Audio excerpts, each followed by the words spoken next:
إن الحمد لله نحمده ونستعينه ونستغفره ونعوذ بالله من شرور أنفسنا وسيئات أعمالنا من يهده الله فلا مضل له ومن يضلل فلا هادي له وأشهد أن لا إله إلا الله وحده لا شريك له وأشهد أن محمدا عبده ورسوله يا أيها الذين آمنوا اتقوا الله حق تقاته ولا تموتن إلا وأنتم مسلمون يا أيها الناس اتقوا ربكم الذي خلقكم من نفس واحدة وخلق منها زوجها وبث منهما رجالا كثيرا ونساء واتقوا الله الذي تساءلون به والأرحام إن الله كان عليكم رقيبا يا أيها الذين آمنوا اتقوا الله وقولوا قولا سديدا يصلح لكم أعمالكم ويغفر لكم ذنوبكم ومن يطع الله ورسوله فقد فاز فوزا عظيما أما بعد فإن أصدق الحديث كتاب الله وخير الحديث هدي محمد صلى الله عليه وعلى آله وسلم وشر الأمور محدثاتها وكل محدثة بدعة وكل بدعة ضلالة وكل ضلالة في النار. Jamaah yang dimuliakan oleh Allah Subhanahu wa taala.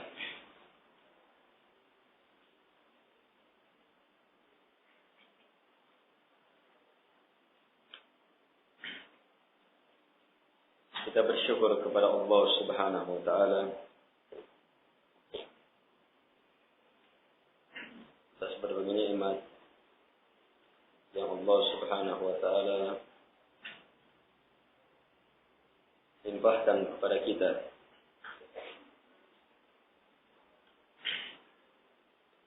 Dan terkhusus di saat ini kita tetap masih diberi kesempatan untuk meraih kebaikan-kebaikan dalam majelis ilmu. Apakah sakinah yang Allah Subhanahu wa taala turunkan atau rahmat Allah Subhanahu wa taala yang melingkup atau kebaikan dalam bentuk kita disebut-sebut Allah Subhanahu wa taala di sisinya. Dan ini adalah nikmat besar yang mengharuskan kesyukuran kita terhadapnya. Jamaah yang dimuliakan oleh Allah Subhanahu wa taala. Terlewat pada pertemuan yang lalu hadis Ka'ab bin Malik radhiyallahu anhu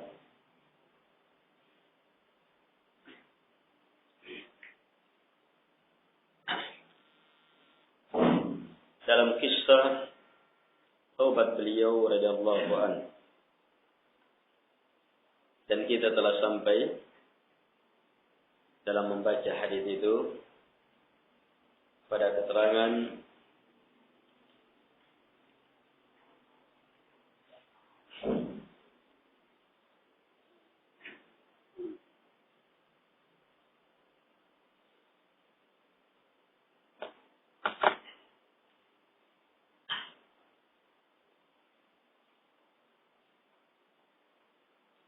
jujurnya sahabat Ka'ab bin Malik radhiyallahu anhu dalam memberitakan, dalam menyampaikan kenapa beliau tidak ikut dalam peperangan. Beliau berterus terang mengatakan bahwa saya tidak mempunyai udzur, bahkan demi Allah kondisi saya kondisi terkuat dan saya berada dalam kondisi yang paling mudah. Saya bersalah tertinggal darimu ya Rasulullah. Ini kejujuran dalam tobat. Hanya tobat yang sebenarnya belum, harus masih melewati proses. Maka Nabi mengatakan, adapun ini telah jujur, maka bangkitlah sampai Allah Subhanahu wa taala putuskan tentang engkau. Kita lanjut. Fasara rijalu min bani Salimah. Faqalu li wallahi ma 'alimnaka adnabta dhanban qabla hadha. Laqad ajazta fi alla takuna 'atadarta ila Rasulillah sallallahu alaihi wasallam bima atadara ilayhi al-mukhallafun. Wa qad kana kafika dhanbaka istighfaru Rasulillah sallallahu alaihi wasallam. Qala fa wallahi ma zalu yu'annibunani hatta aradtu an arji'a ila Rasulillah sallallahu alaihi wa ala alihi wasallam. Fa ukadziba nafsi. Kata beliau rahimahullahu taala,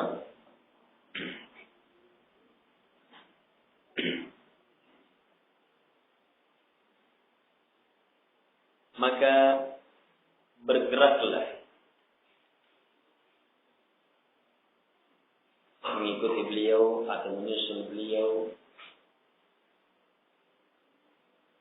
beberapa atau lelaki-lelaki dari Bani Salamah. Mereka mengatakan kepada saya, demi Allah, kami tidak mengetahui engkau pernah berdosa satupun dosa sebelum ini.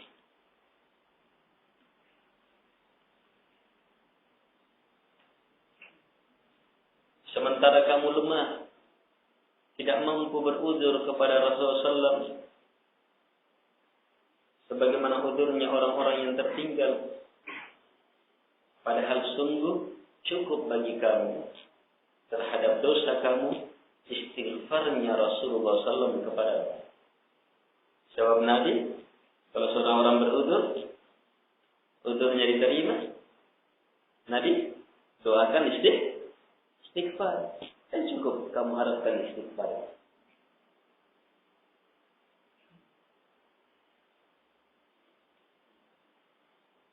Ini apa ini? Ini cobaan dalam kejujuran. Beliau sudah jujur mengaku bersalah. Tapi ada orang yang berusaha mempengaruhi. Ralat. Ralat kembali.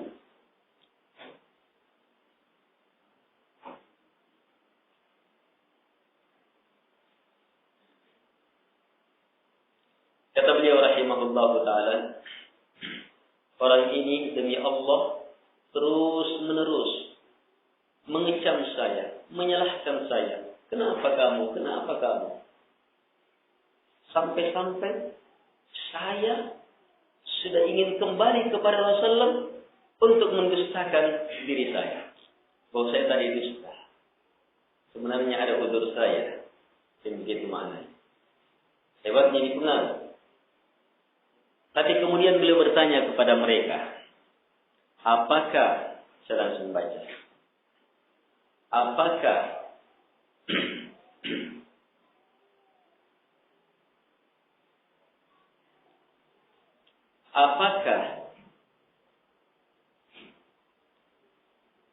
ada orang yang mengalami seperti yang saya alami?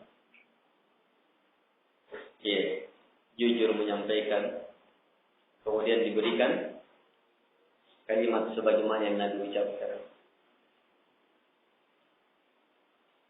Orang-orang ini menjawab, iya. Ada dua orang yang mengalami keadaan sama dengan engkau. Dia mengucapkan sama dengan yang kamu ucapkan. Mengaku bersalah. Tidak ada hubungan. Dan Nabi mengatakan kepada keduanya sama dengan yang Nabi katakan kepada kamu. Bahwa dia jujur. Tunggulah sampai Allah bangkit dan tunggulah sampai Allah putuskan tentang engkau.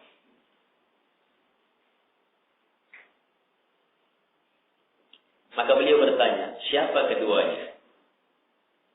Orang-orang ini menjawab, Murarah ibn Rabi' al-Amri radhiyallahu an dan Hilal ibn Umayyah al-Waqifi radhiyallahu an.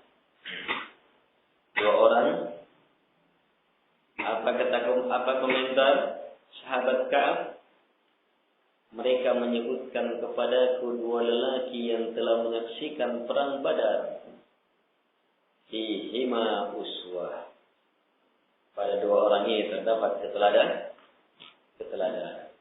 Akhirnya kokoh lagi. Sebab yang bersamanya,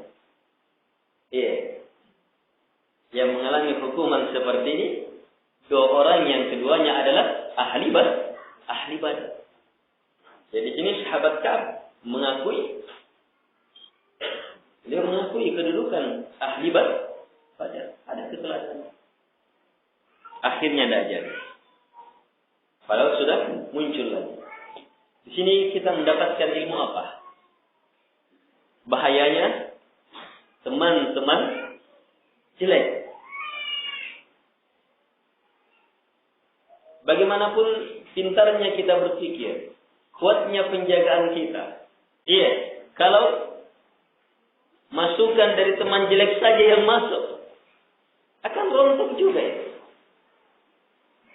Coba lihat sahabat Ka'ab ini. Ini sudah mengucapkan sumpah di hadapan Nabi SAW. Dan dia katakan kalimat yang dilandasi oleh ketauhidan. Yang beliau cari adalah ridhanya Allah Subhanahu wa taala, kebaikan dari Allah. Dia harus menerima marahnya Nabi sallallahu. Sebab beliau bersalah. Tapi begitu diberikan masukan terus oleh beberapa orang dari Bani Salamah ini, beliau hampir kembali. Sudah muncul. Sudah ada keinginan mau kembali.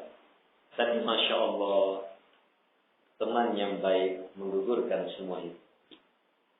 Walaupun belum ketemu ya, hanya sama-sama merasakan senasib. Yang bersama saya, dua orang ahli Badar. Jujur. Ini jelas sekali menunjukkan bahwa kalau kita ingin mengukur kita berada di atas jalan kebaikan atau tidak, maka lihatlah siapa orang-orang yang telah terbukti kebaikannya, keimanannya. Jamaah yang dimuliakan oleh Allah Subhanahu wa taala.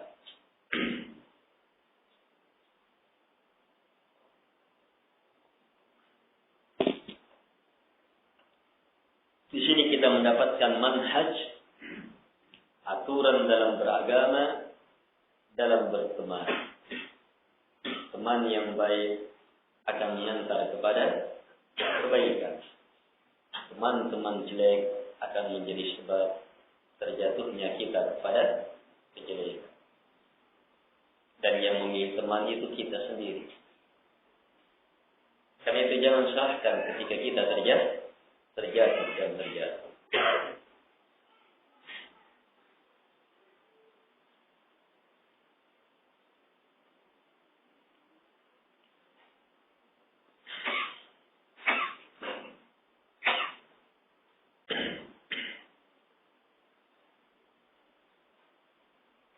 Lanjut kata beliau,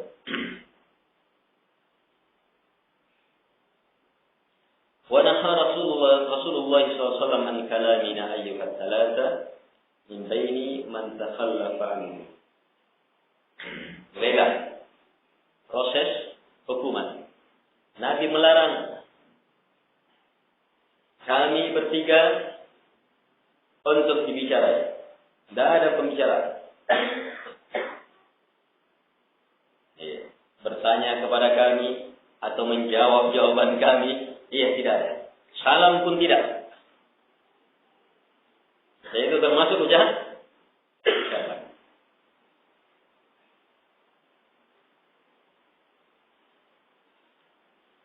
Ini apa? Bentuk hijrah pelaku pelanggaran.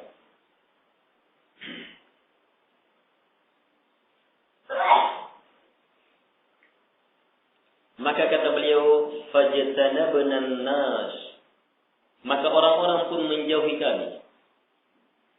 Masyarakat sami'na wa ata'na. Jika telah mendengar sabda Rasulullah sallallahu alaihi wa alihi wasallam. Kami dengar, kami taati. Kami dengar, kami taati.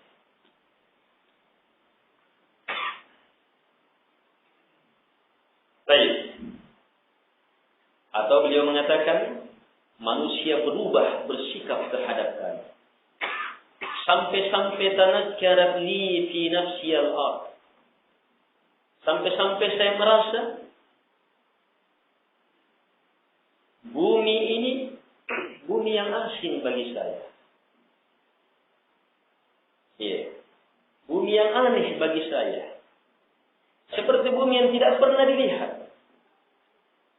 Karena sikap orang berubah. Bukan satu orang. Ini semua orang. Yang lebih hebat hal lagi, Rasulullah SAW yang memimpin perubahan ini.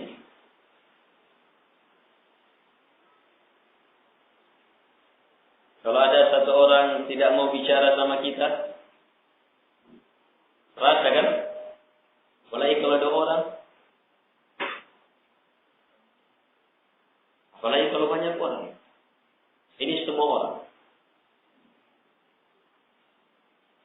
Sampai-sampai saya menganggap ini bukan tempat saya hidup. Ini seperti bumi yang saya tidak kenal. Ini seperti tanah yang saya tidak kenal. Ini seperti daerah yang saya tidak kenal.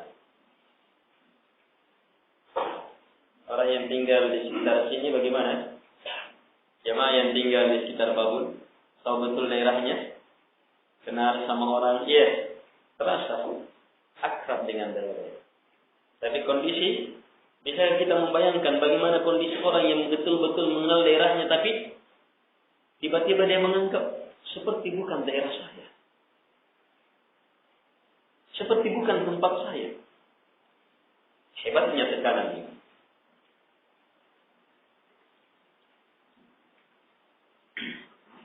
Falabitna ala dzalika 50 lailah. Kami terus seperti ini selama 50 malam. Bukan satu hari, bukan 2 hari, bukan 1 pekan, bukan 2 pekan. Tapi 50 malam.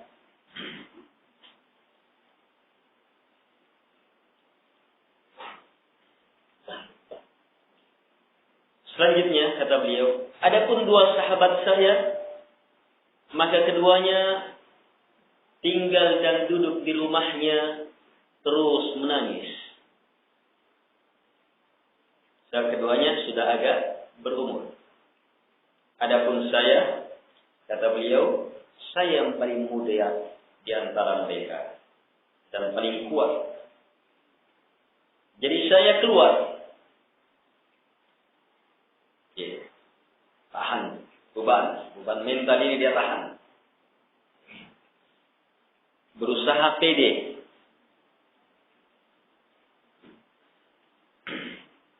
Usaha percaya diri. Saya keluar menyaksikan sholat bersama kaum muslimin. Saya keluar berjalan pasar-pasar, tidak ada seorang pun yang berbicara kepadaku. Saya mendatangi Rasulullah SAW. Saya memberi salam kepadanya. Ketika beliau dalam majlisnya setelah sholat, saya harapkan dalam diri saya, apakah dia gerakkan? Saya tidak mau lagi dengar apa Nabi jawab salam. Pokoknya sekedar Nabi gerakkan tidak lisannya. Bukan lagi mau mendengar apa Nabi jawab. Tapi saya ingin lihat apakah Nabi menggerakkan bibirnya menjawab salam saya. Ini disebutkan di sini. Tapi sepertinya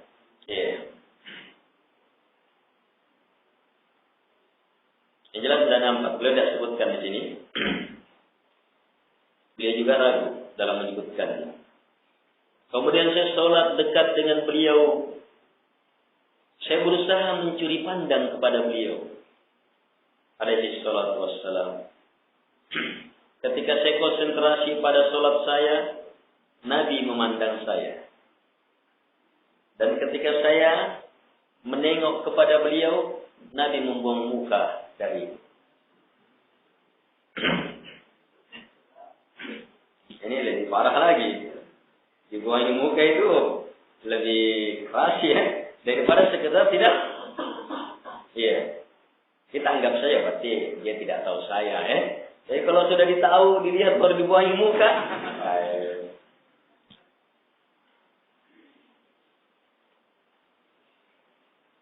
Tekanannya lebih terasa. Dan ingat, semakin kita cintai seseorang dan semakin dia menjauh dari kita, itu semakin terpukul.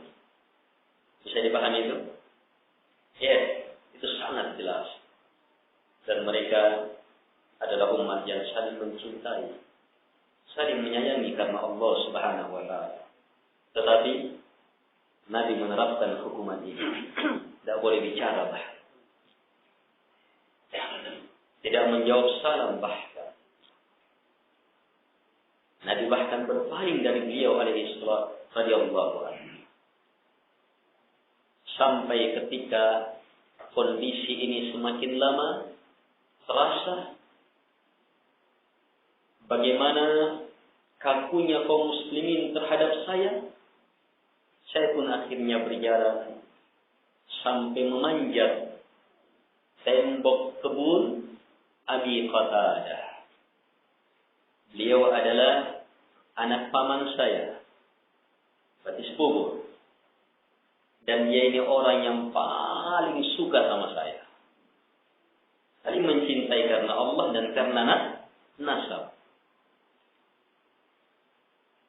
Saya memberi salam kepadanya. Demi Allah, dia tidak menjawab salamku. Ulang. Jangan hubungannya lebih hubungan karena agama, hubungan karena kerabat. Tidak menjawab salam. Saya tanya dia, wahai Aba Qatadah, saya sumpahi kamu dengan nama Allah. Bukankah kamu tahu saya mencintai Allah dan Rasulnya?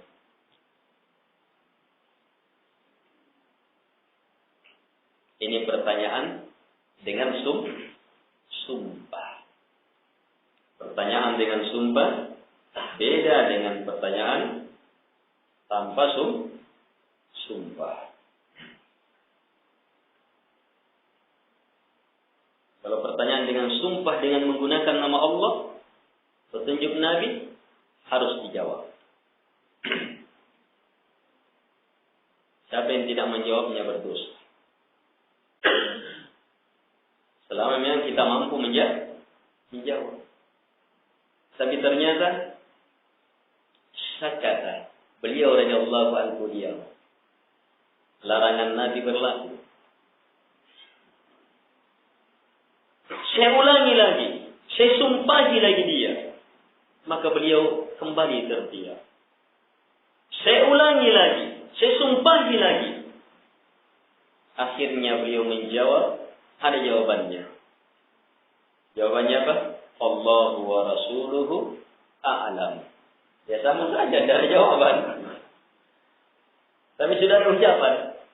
Ya mungkin sahabat Abu Qatadah takut juga nih, sudah 3 kali disumpahi dengan nama Allah ini. besarnya nama Allah bagi orang yang beriman. Kalau sudah nama Allah yang digunakan 3 kali sudah ini. Jawab juga tapi jawabannya Allahu wa rasuluhu a'lam. Ini jawaban setengah ilmu. Allah dan Rasulnya yang lebih tahu. Terpukul betul. Orang yang paling dia cintai dan paling mencintai beliau pun bersikap dengan sikap yang sangat memukul. Padahal setelah bertanya, apakah engkau tahu? Bukankah engkau tahu saya mencintai Allah dan Rasulnya? Hebatnya ini. Akhirnya faqadat aina, kepemudaan, ketegaran, luluh juga. Beliau pun menangis. Dua mata beliau mengucurkan air mata. Saya pun berbalik, manjat lagi.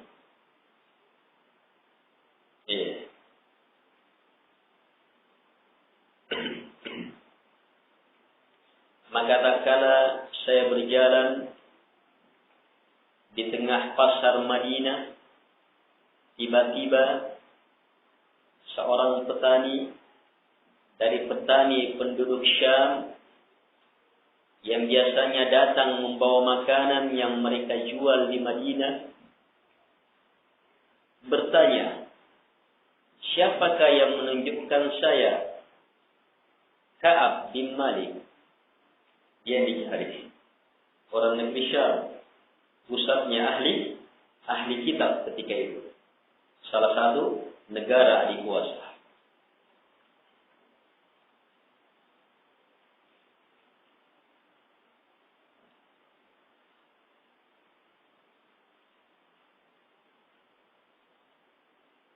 Baik.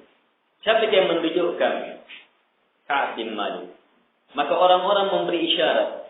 Sekedar isyarat, tidak ada yang bicara. Isyarat kepada saya. Akhirnya orang itu datang kepadaku, memberikan kepadaku surat dari Raja Ghassan.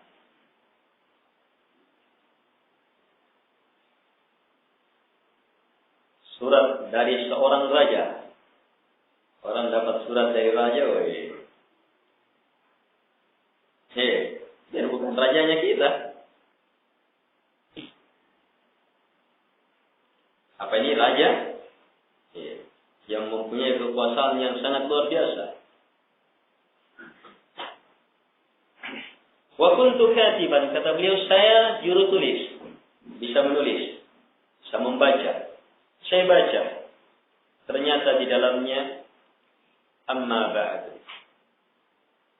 bahwa sungguh telah sampai kepada kami bahwa sahabat engkau, disebutkan maksudnya Nabi, bahwa sahabat engkau telah berbuat tidak pantas kepada engkau. Padahal Allah tidak akan menjadikan engkau di negeri yang rendah dan tidak pula di tempat yang sempit. Susullah kami akan memuliakan engkau.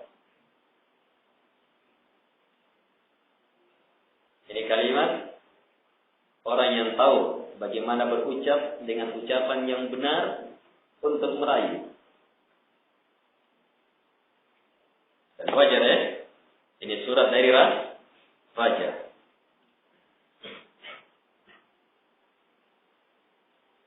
Ini cobaan lagi.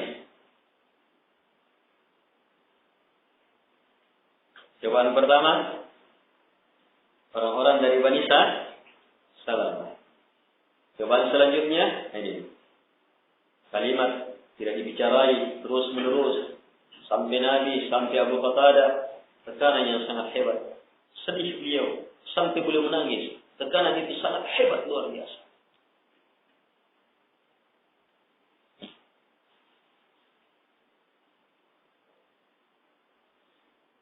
Sekarang datang dari arah musuh. Dari arah musuh justru kebalikannya. Iya. Dari arah musuh justru kebalikannya. Ingin memuliakan, ingin memberi kedudukan yang tinggi, ingin melepaskan dari kesempitan ini. Ini cobaan luar dalam dari semua sisi.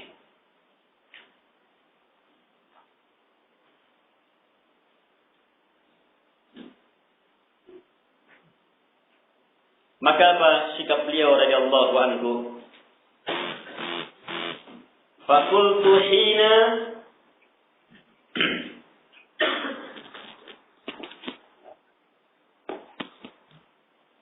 maka saya ucapkan ketika saya membacanya, wa hadhihi aidha minal bala. Beliau langsung paham.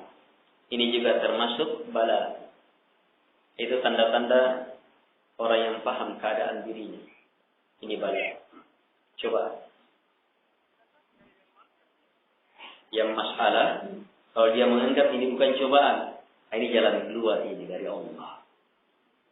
Bahaya beda. Dia bisa murtad. Sekedar salah saja bersikap bisa celaka.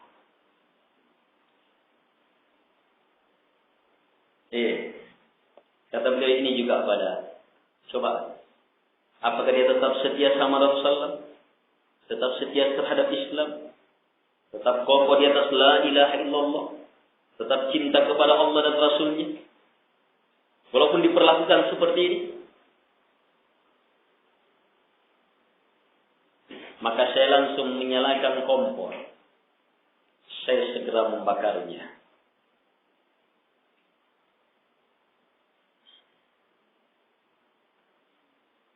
Gas terhadap perkara-perkara yang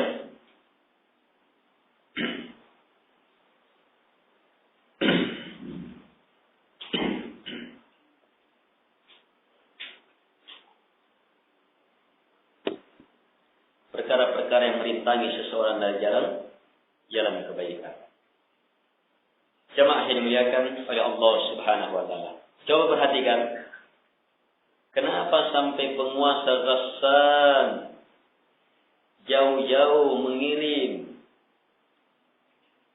surat untuk beliau. Ayo. Nah,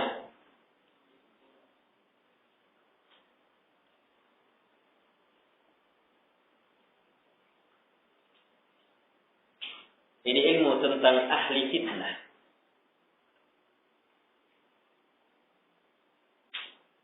Orang yang terjatuh dalam fitnah,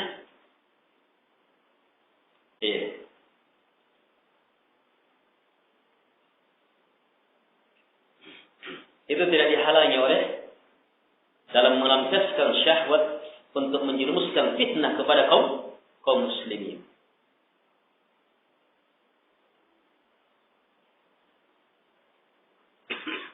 Saya tarik untuk menebarkan fitnah. Dan ini memberi ilmu kepada kita bahwa mata-mata musuh, tetap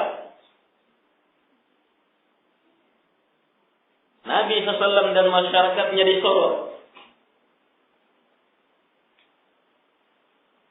Dan apa untungnya Raja Ghassan sekedar memuliakan satu orang? Apa untungnya?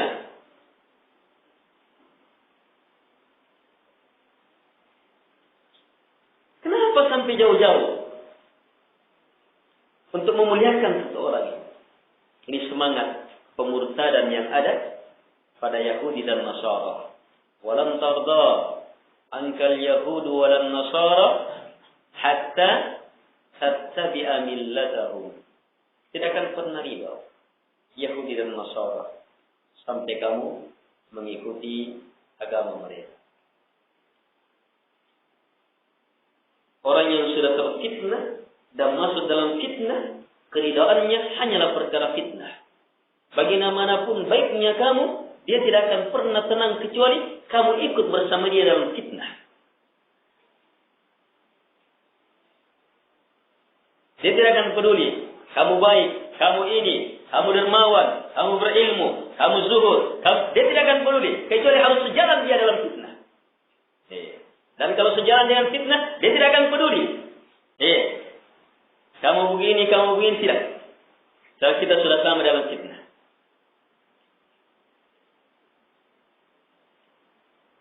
Jamaah yang dimuliakan oleh Allah Subhanahu wa taala.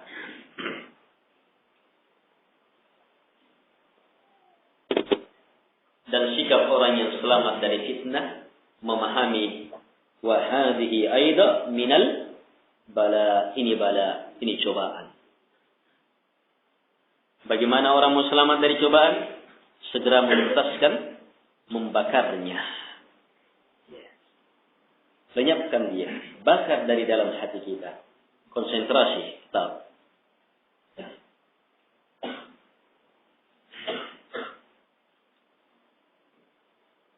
Sampai akhirnya lewat 40 hari dari 50 hari. Sementara wahyu agak lambat turun. Dan memang terasa lambat ya. 40 hari belum ada ketentuan ini. Masih terus diboikot ini. Tiba-tiba datang utusannya Rasulullah SAW mendatangi saya. Mengatakan, sungguh Rasulullah SAW memerintahkan engkau untuk menjauhi istrimu. Bukan berita selesai masalah. Tapi cobaan yang lebih berat. Ini masuk cobaan yang lebih berat. Orang yang baik dekat harus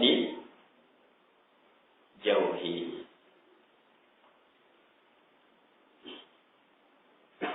Ini tekanannya lebih dalam ya. Ini tekanannya lebih dalam itu. Kalau sekedar teman kita saja diambil ini, tapi kalau istri kita juga, lihat. Ini cobaan yang betul-betul hebat. Ujian untuk melihat apakah kita memilih Allah dan Rasulnya. Apakah kita memilih pengampunan atau sekedar kenikmatan diri saja.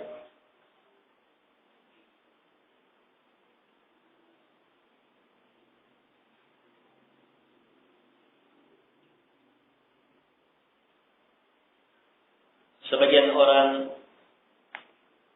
baru sekedar 1-2 temannya yang meninggalkan dia, dia sudah tidak bisa bertobat.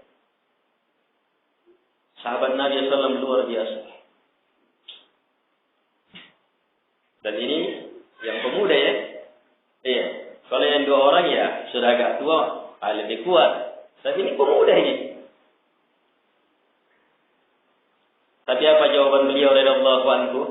Saya bertanya, apakah saya mentalaknya? Tegar. Pilihan jalan Allah harus tetap. Bagaimanapun terapi Rasulullah SAW dalam jalan Allah harus kita lalui. Harus kita anggap ini kebaikan. Dan memang kebaikan.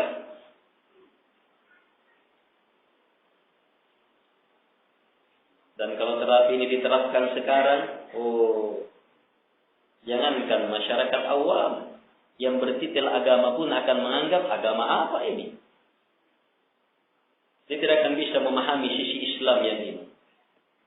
Makanya mereka tidak akan bisa memahami kedahsyatan yang lebih hebat dalam Islam. Sebentar kita lihat. Dahsyatnya nilai taubat yang akan diterima.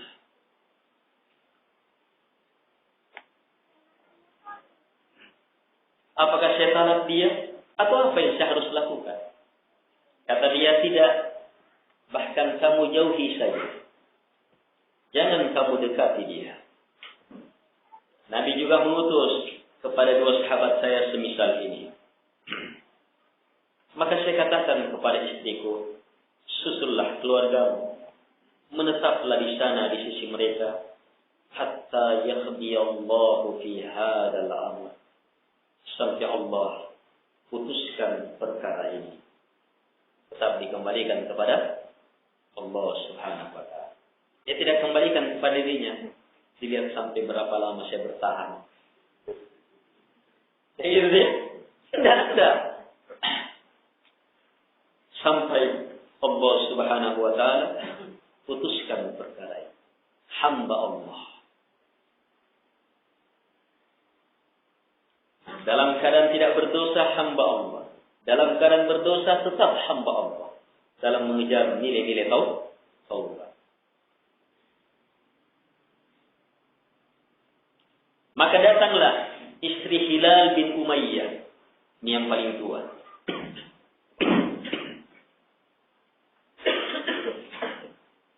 Kepada Rasulullah SAW, sang istri bertanya, wahai Rasulullah, sungguh Hilal bin Umayyah, orang tua yang lemah, tidak punya pelayan.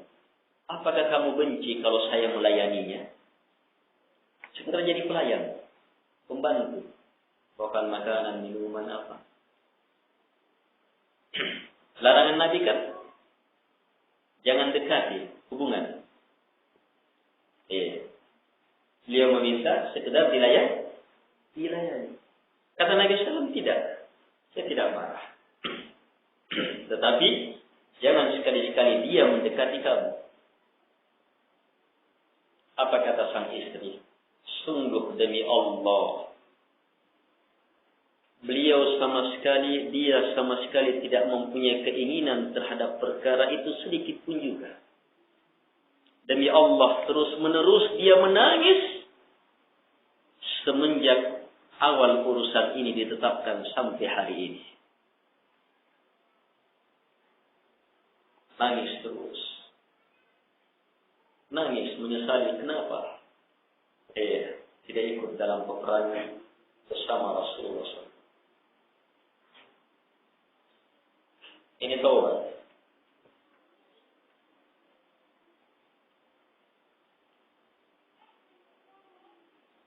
Maka sebahagian keluarga saya juga bilang sama saya, seandainya kamu minta izin juga kepada Rasulullah tentang istri kamu, sungguh istrinya Hilal bin Umayyah diizinkan untuk melayani. Maka saya katakan, saya tidak akan minta izin tentang istri saya kepada Rasulullah. Apa yang akan beliau katakan sementara beliau tahu? Keadaan saya ini. Saya lelaki, pemuda. Ini hari ke-40. Terus hari ini berlalu selama 10 malam. Sehingga cukuplah 50 malam. Bukan 50 hari. 50 malam. Terus larangan tidak boleh dibicarai, dijauhi. Subuhnya saya salat subuh di subuh yang ke-50.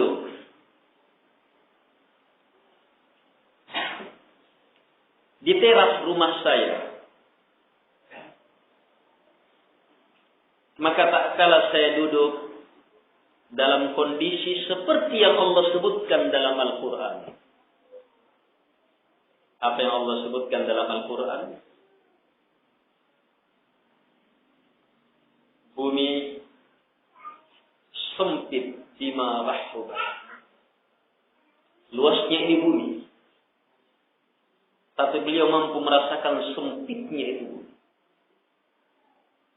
Anda bisa pahami kalimat ini? Tapi jangan pernah mengira Anda bisa merasakannya. Belum. Ini kondisi tekanan yang sangat hebat. Tapi hempitan yang sangat hebat itu orang-orang besar saja yang mampu memikulnya. Kita untung bisa bertahan kalau 2 hari. Mungkin hari pertama sudah komentar sendiri. Kenapa saya dikasih begini? Kenapa saya begini?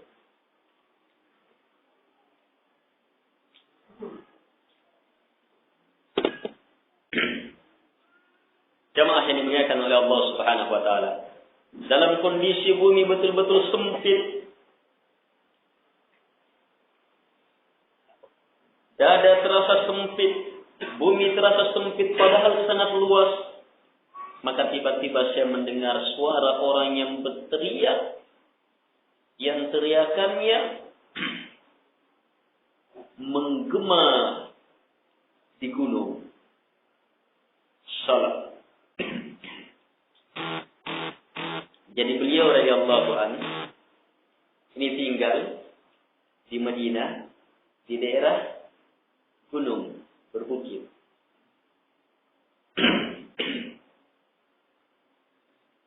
Tiba-tiba ada yang berteriak, teriakannya menggema. Ini dari bawah ini, teriak ke atas.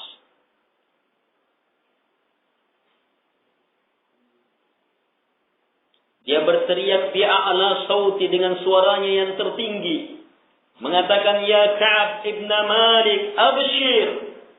Wahai Ka'ab bin Malik, sambutlah kabar gembira. Teriakan itu berhenti. Tidak ada lanjutannya. Tapi segera saya langsung sujud. Kalimat kabar gembira. Dan saya yakin bahwa dia datang membawa jalan keluar. Sesuatu yang sangat sempit ini, sempit betul, begitu terbuka celah, itu apa itu? Kesenangan, kebahagiaan yang sangat luar biasa.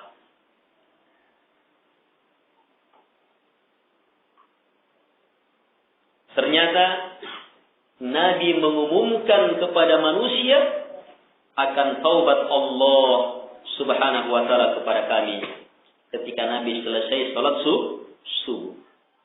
Maka orang-orang bersegera menyampaikan kabar gembira kepada kami.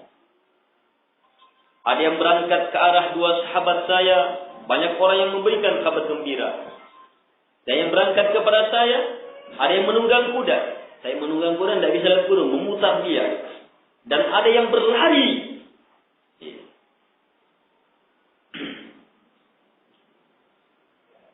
Wasa'asain min Aslam. Ada yang berlari dari suku Aslam ke arah saya, mendaki gunung yang ternyata suaranya mendahului kuda. Memang orangnya terlambat datang, tapi suaranya duluan tiba, menang dia. Ini menunjukkan luar biasa itu. Suara lebih duluan datang memberikan kabar gembira kepada. Ini memberi ilmu kepada kita, Pak. Perlombaan mereka menyampaikan kabar gembira. Berarti saat pemboikotan, hebatnya itu pemboikotan bicara saja tidak mau. Salam tidak mau dijawab. Itu semuanya ketaatan karena Allah. Begitu selesai, mereka cinta karena Allah. Ini beda dengan orang-orang yang memboikot semata karena kebencian, sentimen, karena hawa nafsu. Akhirnya tidak memberi hasil.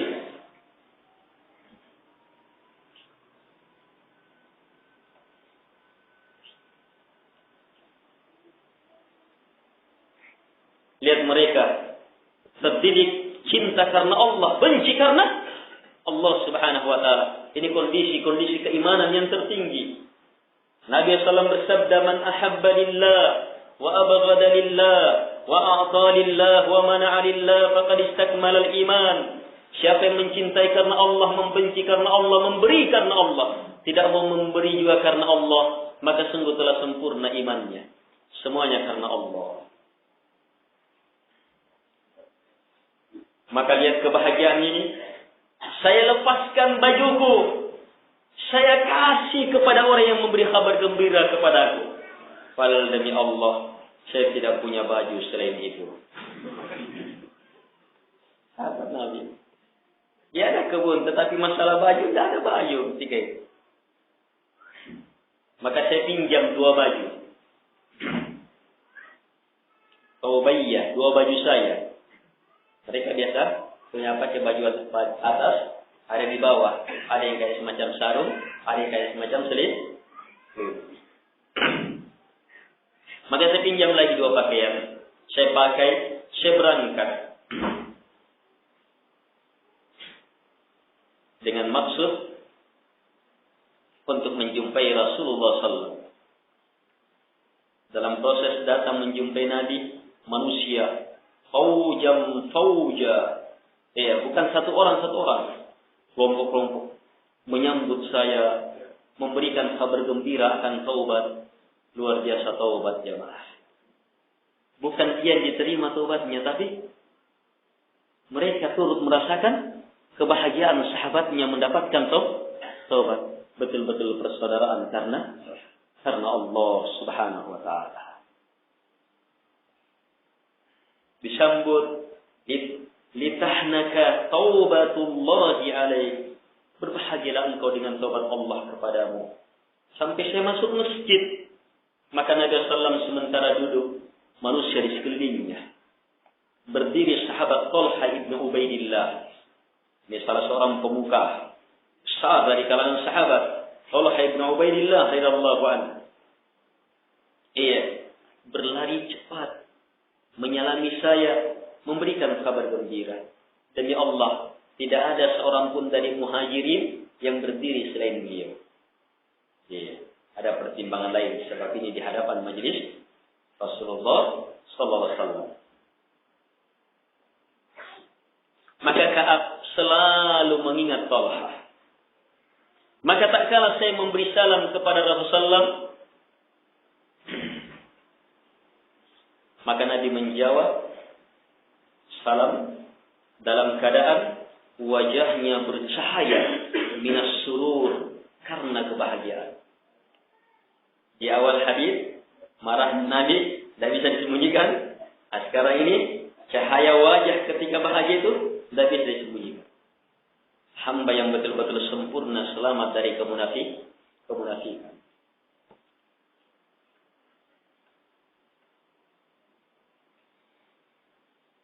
Apa kata Nabi? Abshir bi khairi yawmin marra 'alaik mutwaladatka ummuk. Sambutlah kabar gembira yang merupakan hari yang terbaik yang kamu pernah lewati semenjak ibumu melahirkanmu. Ini kata Nabi, ini hari yang terbaik. Ini ilmu penting. Bahwa hari pengampunan adalah hari yang terbaik. Ternyata ini yang diinginkan melalui proses berat ini. Berat bagi kaum muslimin, berat bagi Nabi. Lebih berat bagi yang menerima ini. Tapi semuanya dalam rangka apa? Lahirnya hari yang terbaik ini. Lahirnya kekuatan yang lebih besar. Iya kan? Sebuah usaha seperti ini tidak? Kau mendapatkan hasil panen yang lebih baik, apakah santai-santai? Harus lebih berat. Jemaah dimuliakan oleh Allah Subhanahu wa taala. Maka saya tanya, apakah ini dari sisi engkau ya Rasulullah atau dari sisi Allah? Lihat pertanyaan ini. Ini pertanyaan mendalam. Apakah taubat ini dari engkau atau dari Allah ya Rasulullah? Kata beliau, la bal min indillah, tidak, bahkan dari sisi Allah Azza wa Jalla. Perhatikan ini. Dari sisi Allah Azza wa Jalla. Adalah Nabi SAW. Perhatikan dari sisi Allah. Ini ketulusan sebagai hamba Allah. Hamba Allah menginginkan apa? Taubat dari Allah Subhanahu wa ta'ala. Bukan semata pengakuan dari manusia. Tapi diinginkan datang dari Allah Subhanahu wa ta'ala. Semakin ikhlas hamba, semakin besar harapannya hanya apa yang ada di sisi Allah Subhanahu wa ta'ala. Lanjut kata beliau, adalah Nabi SAW ketika bahagia, bercahaya wajahnya. Seperti wajah beliau seperti potongan bulan purnama. Dan kami betul-betul mengetahui hal itu. Tak kala saya duduk di hadapan Nabi, saya bertanya, wahai Rasulullah, sungguh di antara wujud taubat saya lepas semua hartaku, sedekah kepada Allah dan kepada Rasulnya. Ini apa? Kejujuran dalam taubat. Biasanya orang kalau alhamdulillah selesai. Selesai. Tapi ini tidak. Jadi prosesnya betul-betul seperti yang terpecah itu. Langsung berusaha ingin sampai ke tempat yang tertinggi. Sudah mendapatkan kemuliaan taubat yang sangat hebat, maka beliau mengejar yang lebih hebat lagi dari itu. Beliau ingin bersedekah. Syukur kepada Allah. Kata beliau, sungguh di antara wujud taubat saya, kalimat di antara wujud taubat saya, ini memberi ilmu kepada kita bahwa di antara upaya taubat manusia adalah menggunakan hartanya untuk sedekah. Tapi ini taubat sudah diterima. Tapi beliau mengatakan wujud min taubati dari taubat saya. Berarti apa ini? Kesyukuran dalam taubat. Dan Allah berjamin, la in syakartum la azidannakum, jika kalian bersyukur, saya tambah. Berarti diinginkan apa? Tambahan. Sedekah semuanya kepada Allah dan Rasulnya. Apa kata Nabi? Tahan sebahagian hartamu, itu lebih baik bagi kamu. Maka saya berkata, wahai Rasulullah, saya tahan bahagian saya yang ada di Khaybar. Sahabat, ahli-ahli perang, dapat bahagian-bahagian. Dia punya bahagian di Khaybar. Itu yang saya tahan. Selainnya, kepada Allah dan Rasulnya. Lihat, ini ilmu penting. Kemudian saya bertanya, wahai Rasulullah, sungguh Allah tidaklah air. Maka sungguh taubatnya saya bertekad. Taubatnya saya ini, saya bertekad bahwa saya tidak akan